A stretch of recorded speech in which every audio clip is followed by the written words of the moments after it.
ईक्षा Hindi classes में स्वागत है। आज हम स्रोत, उद्गम या इतिहास के आधार पर शब्दों के भेद पढ़ेंगे। मैंने पिछले वीडियो में शब्द भंडार और शब्द निर्माण के बारे में बताया था और उसमें मैंने ये भी बताया था कि किस किस आधार पर शब्दों का वर्गीकरण किया गया है। तो 5 आधार हैं, जिसमें से पहला आधार है स्रोत, उद्गम या इतिहास के आधार पर शब्दों का वर्गीकरण। स्रोत यानी कहाँ से निकले हैं शब्द, उनका ओरिजिन क्या है, उनका मूल स्थान क्या है, कहाँ से आए हैं। तो इस आधार पर हम शब्दों का वर्गीकरण देखेंगे आज। तो शुरू करने से पहले मैं हमेशा की तरह आपको याद दिला देती हूँ, चैनल को सब्सक्राइब कर दीजिए, लाइक और शेयर भी कीजिए, अपने साथियों को बताइए और कुछ भी आपको पूछना हो, कोई भी डाउट हो, समस्या हो तो कमेंट बॉक्स में लिखिए, मैं उत्तर दूंगी उसका। तो हम शुरू करते हैं। स्रोत के आधार पर या इतिहास के आधार पर या उद्गम यानी कहाँ से निकले हैं, उद्गम के आधार पर शब्दों के भेद। तो पहले ये हमें समझ लेना चाहिए कि किसी भी जीवित भाषा में, कोई भी भाषा जो जिंदा भाषा है, जो डेड नहीं हुई है, जो जीवित भाषा है, उस भाषा में विभिन्न समकालीन भाषाओं के अनेक शब्द समाहित हो जाते हैं। यानी जो भी जीवंत भाषा है, जीवित भाषा है, उसमें उस समय की अनेक जीवित भाषाओं के शब्द आ जाते हैं। जैसे हिंदी एक जीवित भाषा है, तो हिंदी में अनेक समकालीन भाषाएं जितनी भी है, आसपास सुनते हैं लोग, मिलते जुलते हैं, यात्रा करते हैं, व्यापार होता है। इस दृष्टि से कितने शब्द हिंदी भाषा ने अपना लिए। ऐसे हर भाषा दूसरी भाषा के शब्दों को अपना लेती है। तो जो भाषा इस तरह अपना विकास करती है, आगे बढ़ती जाती है, यही उस भाषा के जीवंत होने का प्रमाण है। अगर कोई भाषा बंद कर दे कि हम दूसरी भाषा के शब्दों को नहीं लेंगे, तो वो भाषा वहीं डेड हो जाएगी, मर जाएगी, जड़ हो जाएगी, उसका विकास रुक जाएगा। तो ये सबसे पहली विशेषता है कि जो भाषा जीवंत है वह दूसरी भाषा के शब्दों को अपने में सम्मिलित कर लेती है। और हिंदी के साथ भी ऐसा ही है। हिंदी भी लगातार अनेक भाषा स्रोतों से प्रभावित होकर अपने शब्द भंडार की वृद्धि करती रही है। अनेक भाषा स्रोतों से प्रभावित हुई है, शुरू से लेकर अब भी होती जा रही है और अपना शब्द भंडार बढ़ाती जा रही है। तो कैसे शब्द भंडार बढ़ते हैं, कैसे शब्द मिलते हैं? सबसे पहले तो आप देखिए, मनुष्य शब्द किससे सीखता है? जब छोटा बच्चा नए नए शब्द सीखता है, वो अपने माता पिता से सीखता है, अपने अग्रजों से सीखता है, अपने बड़ों से सीखता है। और वह शब्दावली जो वो सीखता है वो उसे विरासत में मिलती है। जैसे प्रॉपर्टी विरासत में मिलती है, जो घर दादा दादी का था, फिर माता पिता का हुआ, फिर हमारा हुआ। इस तरह से विरासत में जैसे घर मिलता है, जायदाद मिलती है, इस तरह से शब्द भी हमें विरासत में मिलते हैं। तो ऐसे शब्द हैं, जैसे संस्कृत शब्द हिंदी भाषा को विरासत में मिले हैं। जैसे संस्कृत में यूज होते थे, सेम वैसे के वैसे हिंदी में आ गए, तो वे विरासत में शब्द मिले। तो वो है संस्कृत के शब्द। हम हिंदी भाषा की ही बात कर रहे हैं, तो वो संस्कृत के समान जो शब्द हिंदी में आ गए वो हमें विरासत में मिले। तो संस्कृत के समान तत्सम शब्द। फिर दूसरा होता है, जैसे अनेक सोपानों से होकर यानी अनेक सीढ़ियों से गुजरकर, अनेक यात्राओं को पार कर शब्द कहाँ से कहाँ पहुंच जाते हैं। जैसे संस्कृत के पहले संस्कृत वेदों की भाषा थी, वैदिक भाषा थी।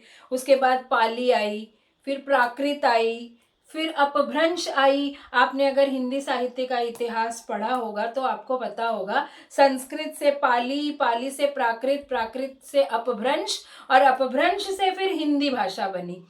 तो बहुत से शब्द संस्कृत के बदल कर पाली में आ गए, पाली में कुछ प्रयोग हुए, फिर वो बदल कर प्राकृत में आ गए, फिर वो अपभ्रंश में आए तो और बदल गए, और जब वो हिंदी में आए तो और भी बदल गए। लेकिन शब्द उत्पन्न कहाँ से हुए थे? संस्कृत से। तो तद्भव यानी उससे उत्पन्न, संस्कृत से उत्पन्न हुए, तो उत्पन्न तो हुए लेकिन उनका रूप हिंदी में आते आते बदल गया, तो उन्हें तद्भव कहा गया। तद्भव, तो उनको हम डिटेल में अभी पढ़ेंगे। उसके बाद ऐसे शब्द होते हैं जो अपने ही देश काल में यूज होते हैं, अपने ही लोकल स्थानीय क्षेत्र में, समाज में, जनजाति के लोगों में बहुत बड़ी संख्या में वो शब्द प्रयोग होते हैं। उनका ओरिजिन पता नहीं है किसी को, कहाँ से आए हैं वो उनका उद्गम, उनका जो स्रोत है, जो रूट है, वो किसी को नहीं पता, वो अज्ञात है। लेकिन वो वहां पर स्थानीय लोगों में, वहां के बड़ी जनजाति के लोगों में, बड़ी जनसंख्या के लोगों में वो शब्द यूज होते रहे, तो वो देशी शब्द हो गए। उन्हें कहते हैं देशी शब्द। तो इस तरह से आपने देखा, संस्कृत से ज्यों के त्यों हिंदी में आ गए, फिर संस्कृत से बदल कर यात्रा करते करते हिंदी में पहुंचे तो रूप बदल गया उनका। फिर ऐसे शब्द जो किसी स्थानीय, किसी लोकल एरिया में अपनी बहुत बड़ी जनजाति की भाषा में प्रयोग होते हैं, वो वहां के देशज शब्द कहलाते हैं। फिर हमारे देश में आप देखिए कितने बाहर के विदेशियों ने राज्य किया था। अरब से आए, फारस से आए, अंग्रेज आए, पुर्तगाली आए, तुर्की लोग आए। तो इस तरह से जब वो हमारे देश में आए तो उन्होंने राजकाज में अपनी भाषा का प्रयोग किया। न्याय के लिए कोर्ट्स में जो भी उस समय न्याय कचहरी वगैरह होती थी, उसमें अपने शब्दों का प्रयोग किया। तो इस तरह से उनके शब्द हमारे धीरे धीरे हमारी हिंदी में आते गए, हमने अपना लिए, हिंदी भाषा ने उन शब्दों को अपना लिए। तो इस तरह से वो विदेशी शब्द थे लेकिन हमारे हिंदी के बन गए। अब आप देखिए अंग्रेजी के कितने शब्द हम यूज करते हैं, अरबी, फारसी के कितने शब्द हम यूज करते हैं, बहुत से पुर्तगाली शब्द, बहुत से तुर्की शब्द हम यूज करते हैं। तो ये सब विदेशी शब्द हैं, तो इनका ओरिजिन विदेशी है, विदेश है। तो इस तरह हमने देखा 4 प्रकार के ये शब्दों का ओरिजिन है, उद्गम है, स्रोत है। एक प्रकार के शब्द ऐसे हैं जो 2 अलग अलग स्रोतों से जुड़कर बन गए। जैसे रेलगाड़ी, रेल अंग्रेजी शब्द है, गाड़ी हिंदी शब्द है, तो रेलगाड़ी दोनों को मिलाकर बना। इस तरह जो 2 भिन्न स्रोतों से आए हुए शब्द हैं वे उन्हें संकर शब्द कहते हैं। संकर कहते हैं मिलाना। तो इनको भी हम डिटेल में पढ़ेंगे। तो आपने देखा कि तत्सम अपरिवर्तित रूप है संस्कृत का, जिसमें कोई बदलाव नहीं आया। तद्भव उससे उत्पन्न, अब मैं डिटेल में आपको बताती हूं। तो देखिए, सबसे पहला जो स्रोत के अनुसार शब्द भेद है वो है तत्सम शब्द। तत्सम को समझ लीजिए, मैंने वैसे आपको बता दिया है कि संस्कृत के समान है।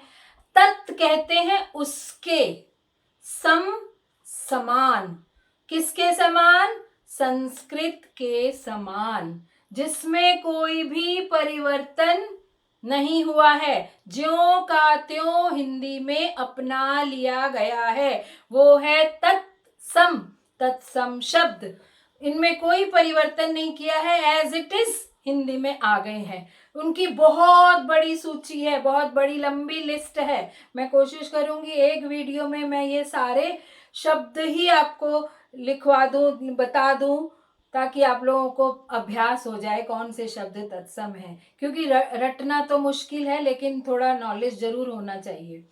तो देखिए, तत्सम शब्द के उदाहरण हम देखते हैं, जो हम हिंदी में यूज करते हैं ऐसे ही संस्कृत में भी यूज होते हैं। संस्कृत में देखोगे आप, पुष्प हिंदी में भी यूज होता है, पुस्तक, बालक, कन्या, विद्या, साधु, आत्मा, तपस्वी, विद्वान, पृथ्वी, नेता, ममता, अहंकार, नवीन, सुंदर, सहसा, नित्य, अकस्मात, ये सारे संस्कृत में भी इसी तरह ही प्रयोग किए जाते हैं और हिंदी में भी इसी तरह, बिना किसी परिवर्तन के। कोई वर्तनी में चेंज नहीं है, कोई स्पेलिंग में बदलाव नहीं है, इसलिए ये तत्सम शब्द हैं।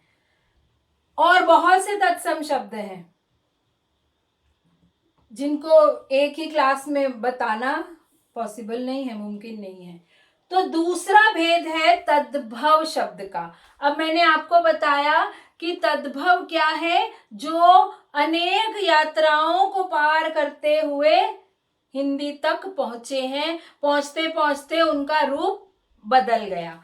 तो देखिए, संस्कृत से शुरू हुआ शब्द पाली प्राकृत अपभ्रंश होता हुआ हिंदी में पहुंचा तो सप्त का सात हो गया। सात। तद्भव का अर्थ पहले समझ लीजिए। तद्भव यानी उससे भव, उत्पन्न होना, पैदा होना। उनकी माँ या जननी संस्कृत है, माँ या माँ तो नहीं कहेंगे क्योंकि 3-4 पीढ़ियां होती हुई आई है वो, तो नानी की नानी की नानी शायद। तो हम देखेंगे वहां से होते जो 7 शब्द है वो तद्भव है, लेकिन इसका ओरिजिनल रूप क्या है? सप्त। सांप तद्भव, उससे उत्पन्न, लेकिन ये बदल गया रूप। किससे बदला? सर्प से। कान किससे बदला? कर्ण। अब संस्कृत में कान नहीं मिलेगा, संस्कृत में तो कर्ण ही यूज होगा, लेकिन क्योंकि हिंदी में आते आते ये बदल गया।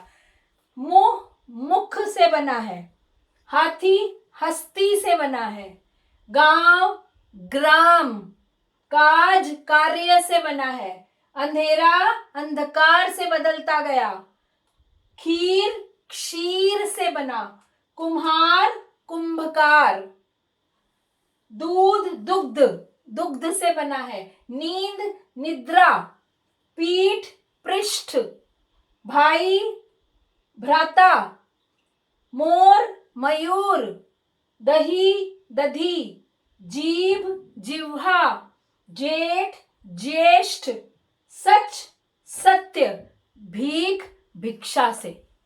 तो तद्भव क्या हुए? जो संस्कृत से तो आए हैं, लेकिन संस्कृत से आते आते उनका रूप बदल गया है। संस्कृत में ऐसे शब्द प्रयोग नहीं होते क्योंकि अब इनका रूप बदल गया है। ये संस्कृत से उत्पन्न जरूर हुए, परंतु रूप बदल गया। तो आपने देखा तत्सम और तद्भव शब्द। अब मैं इस वीडियो को यहीं समाप्त करती हूँ और अगले वीडियो में हम करेंगे देशज और विदेशी। तो अगर आप लोग मुझे कहेंगे तो मैं और इन शब्दों के उदाहरण, तत्सम और तद्भव के और भी बहुत से उदाहरण दे दूंगी, तो यदि आप कमेंट बॉक्स में लिखेंगे। वरना अगले वीडियो में हम देशज और विदेशी शब्द और संकर शब्द पढ़ेंगे। तो अपने स्वास्थ्य का ध्यान रखिए इन कोरोना के दिनों में।